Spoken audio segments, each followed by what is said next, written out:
सत चित और आनंद, सत सत्य चित प्रकाश, जो स्वयं प्रकाश देने वाला, ये बल्ब जो जल रही है इसकी व्यवस्था कहीं दूसरे जगह की गई है। अगर वहां से कनेक्शन कट जाए तो ये नहीं जलेगा। लेकिन भगवान सूर्य में कनेक्शन की आवश्यकता नहीं है, वो कटे या न कटे उनका काम ही है प्रकाश देना। चंद्रमा रात में हमें शैतल्य ही प्रदान करते हैं, वो उष्मा प्रदान नहीं करते। तो सत्यचित और आनंद स्वरूप है हमारे प्रभु। विश्वोत्पत्त्यादि हेतु, पूरे विश्व का पालन, सृजन, संहरण एकमात्र साक्षात्कार हमारे परम राधा कृष्ण चंद्र। तापत्रय विनाशाय, तीन प्रकार के ताप हैं हमारे हम जीवों के पास, दैहिक, दैविक, भौतिक। दैहिक दैविक भौतिक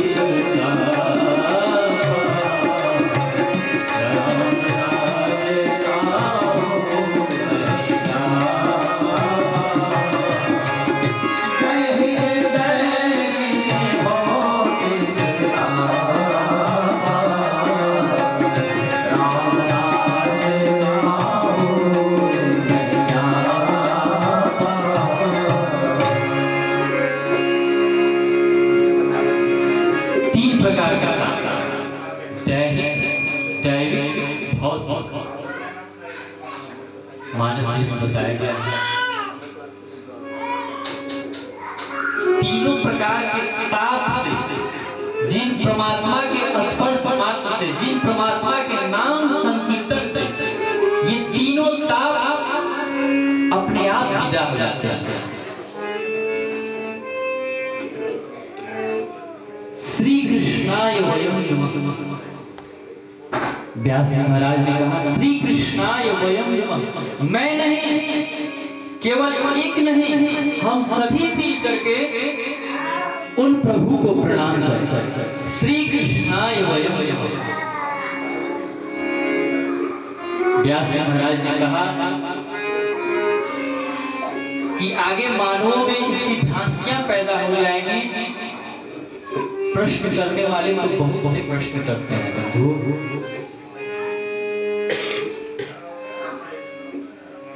और शास्त्र चिंतन का विषय है, प्रश्न का विषय नहीं है।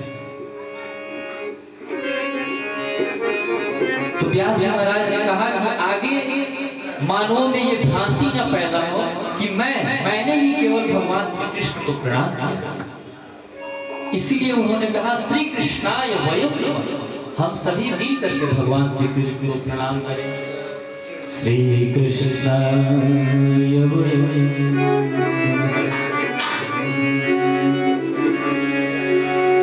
जो आनंद के सिंधु हैं, हम सभी कहते हैं आज संध्या काली खीर खाई हमने, बहुत आनंद आया, बहुत आनंद आया। एसी के गाड़ी में बैठ गए हैं, बहुत आनंद आया। अरे कभी आपने सोचा है कि रोड पे बैठने वाला वो तपतपाती चिलचिलाती धूप में जो बैठता है उसको कितना आनंद मिलता है? हमने नहीं सोचा। उस आनंद स्वरूप का हम लोग ध्यान कर रहे हैं। जो आनंद सिंधु सुखदाई,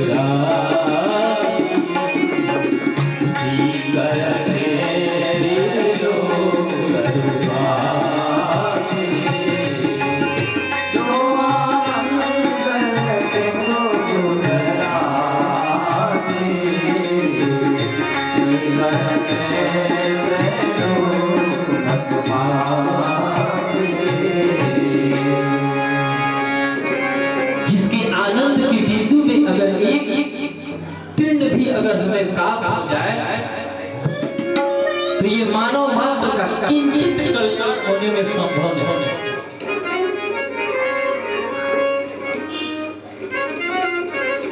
बंधु, व्यास जी महाराज ने इस प्रकार से इस श्लोक की पुष्टि की।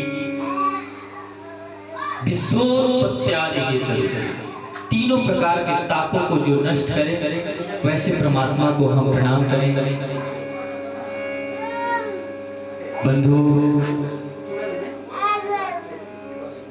वैसे तो प्रथम स्कंद में हम सभी लोग श्रवण करेंगे कि व्यास जी महाराज ने किसी भी देव विशेष की स्तुति नहीं की है, लेकिन हम सभी जानते हैं कि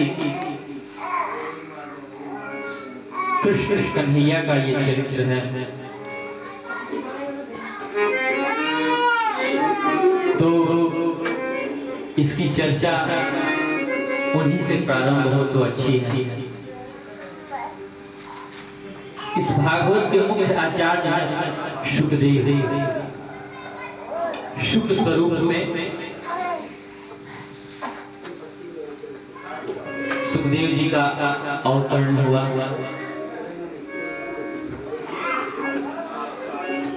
एक समय की बात है, 88,000 ऋषिगण नैमिषारण्य के पावन भूमि में एकत्रित हुए थे। वहां सनकादि, सूत जी, वैसे ऐसे बहुत ही बड़े बड़े ऋषि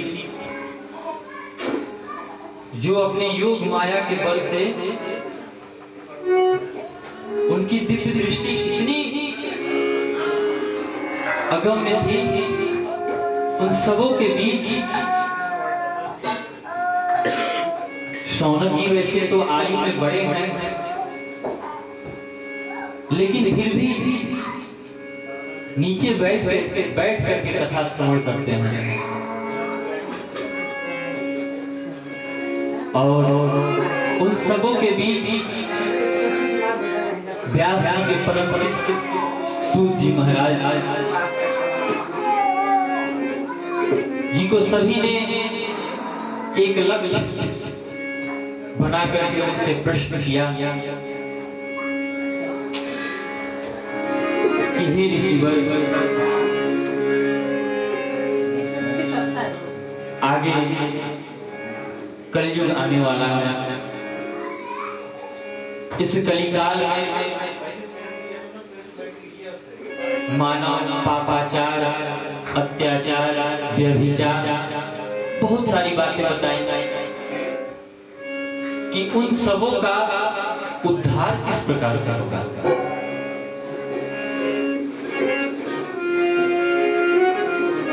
शौनक जी महाराज ने कहा, सूत जी महाराज प्रणाम करते हुए कि हे प्रभु, आप बताएं। अज्ञान ध्वंस विध्वंस कोटि सूर्य समाप्रभ सूताख्यादि कथा सार मम कर्णं रसाय। हे सूत जी, आप करोड़ों सूर्य के समान, एक सूर्य हम सभी को प्राप्त है, तो गर्मी के मारे एसी और कूलर लगाना पड़ता है। तो करोड़ों सूर्यों की समान उपमा दी गई है, विशेषण ऐसे कहते हैं कि आप करोड़ों सूर्य के समान दीप्यमान हैं। आप व्यास जी के परम शिष्य हैं और आप इस प्रश्न का ठीक समुचित उत्तर हमें प्रदान करेंगे और इस प्रश्न का समाधान आप हमें समुचित देंगे।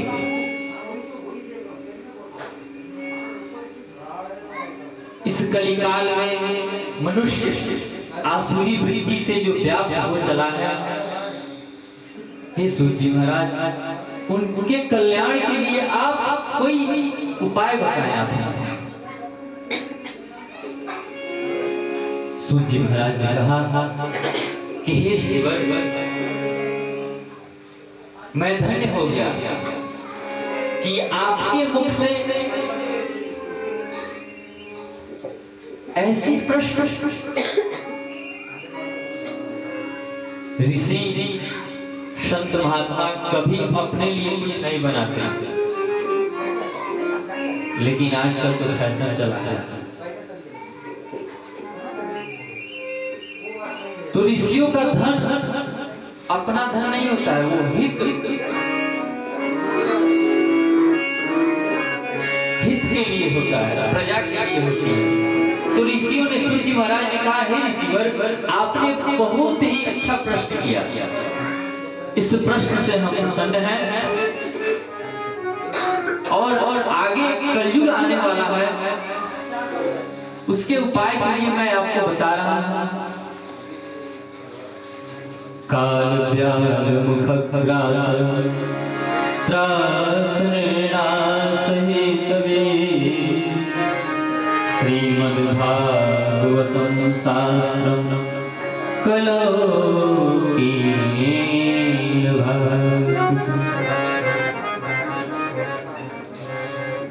सूत जी महाराज ने कहा,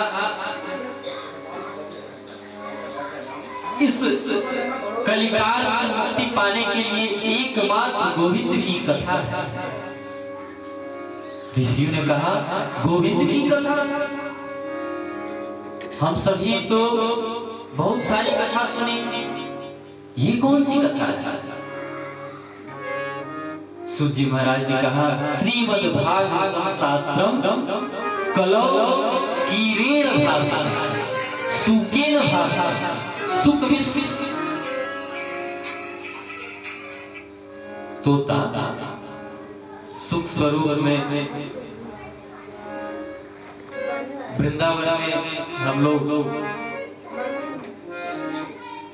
विशेषता फल तो बहुत है, लेकिन अमरूद का फल हम लोग खाते हैं। और संतों का अपना भाव है इसमें कि वो मीठा कब लगेगा, फल मीठा कब लगेगा, कि जब सुख रूपी तोता का चोंच उसमें लग जाए तभी वो फल मीठा होता है।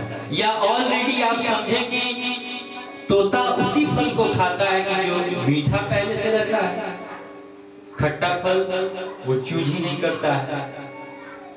तो सुख स्वरूप सुख के मुख लगने से ये भागवत अमृतमयी हो गई।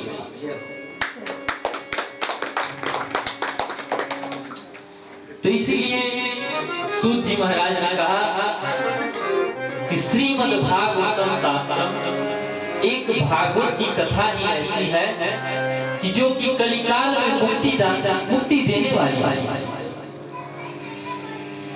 जिस समय ऋषियों ने पूछा कि बंधु, आप ये बताएं, इसका कोई प्रमाण है आपके पास कि इस भागवत कथा से इस कलयुग में किसी को मुक्ति मिले? आजकल तो सभी लोग सर्टिफिकेट में खोजते हैं, प्रमाण पत्र। हमारे बच्चे कितने क्लास तक पढ़े, अगर विवाह हो रहा हो तो सबसे पहले सर्टिफिकेट दिखाया जाता है कि हाँ यहाँ से यहाँ, यहाँ से यहाँ। तो ऋषियों ने कहा कि आपके पास कोई प्रमाण है इसका? सूत जी महाराज ने कहा कि हाँ है तो प्रमाण इसका। जिस समय राजा परीक्षित को ऋषि पुत्र के द्वारा श्राप लग गया था, तो उस समय राजा परीक्षित अनशन पे बैठे हुए थे। ऋषि पुत्र का श्राप था कि 7 दिन में ही आपकी मृत्यु हो जाएगी, तत्क्षण। तो ऋषि ने सोचा कि अब तो ये मर जाएंगे, तो उन्होंने अपने एक शिष्य के द्वारा राजा के पास सूचना पहुंचाई और सूचना के बाद राजा को पता चला कि मैं 7 दिन में मर जाऊंगा, तो इसके लिए कुछ उपाय मैं क्या करूं? राजा गंगा तट पे जाके अनशन कर दिए। तमाम ऋषियों को जब ये पता चला कि राजा इस देश के राजा पे संकट आई हुई है, आगे कलयुग आने वाला है, अगर ये राजा जीवित नहीं रहा तो इस कलिकाल में सारे राजा जो होंगे वो धर्मनिरपेक्ष हो जाएंगे। तो इसका कोई उपाय बताया जाए। सभी ने अपना अपना मंतव्य दिया, लेकिन राजा को